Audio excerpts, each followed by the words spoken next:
bukan sekedar kitab bacaan. Dasar wahyu yang diturunkan dari Al-Quran ini adalah berupa kurikulum kehidupan.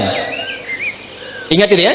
Jadi Al-Quran ini bukan sekedar bacaan. Betul kalau kita baca ada pahalanya, tapi membaca itu adalah gerbang yang mengantarkan pada pemahaman. Apa yang diinginkan dari kita mampu baca Quran itu bukan sekedar lancar baca, supaya tahu isinya. Nah, di dalam Quran itu dari Al-Fatihah sampai dengan An-Nas itu isinya kurikulum kehidupan yang mengantarkan pada kebahagiaan di 3 alam. Dunia, alam kubur, sampai dengan akhirat. Semua kurikulum ini yang mengantarkan pada kebahagiaan tadi, itu bahasa Al-Qur'annya disebut dengan hudan namanya. Apa namanya? Hudan. Nah, semua nabi dan rasul yang bertugas di bumi itu mendapatkan hudan ini. Cuma nanti setiap eranya namanya beda-beda. Sejak Nabi Adam turun pun sudah ada hudan ini. Ya, nanti kita kan masih lihat 23 kan? Nanti saat masuk ayat 38 itu kisahnya Nabi Adam turun ke bumi. Apakah turun begitu saja? Tidak. Qul nahbitu minha jami'a fa imma ya'tiyannakum minni hudan.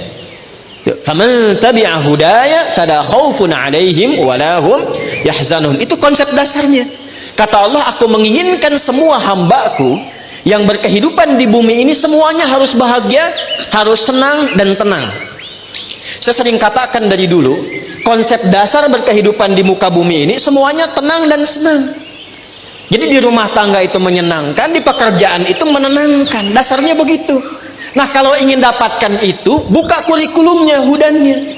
Di era Nabi Adam sudah ada, Nabi Nuh sudah ada, Ibrahim sudah ada, bentuknya suhuf, suhufi Ibrahim wa Musa, kan? Di era Nabi Musa ada, disebut dengan Taurah namanya. Di era Nabi Isa ada, disebut dengan Injil namanya.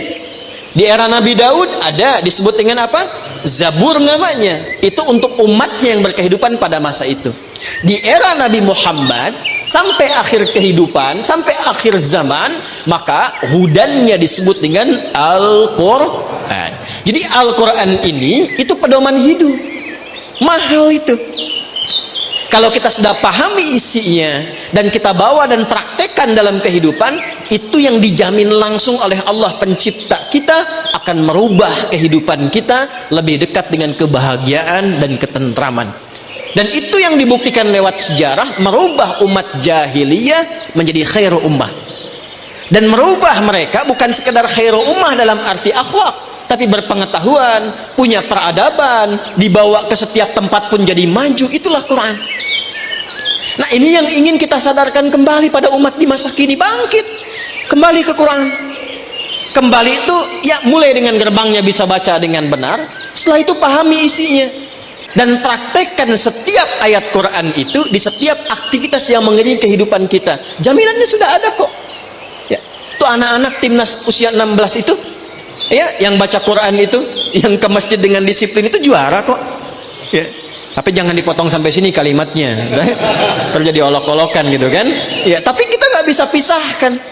Ya, nggak bisa kita pisahkan. Buktinya mereka disiplin sholat kan, menghafal Quran juga kan, baca Quran juga kan. Artinya apa? Baru baca ada jadi juara. Apalagi paham isinya gitu kan. Anda baca aja udah tenang, apalagi paham dan diamalkan. Itu poinnya. Sebagai kurikulum hidup, tolong tanamkan nih baik-baik.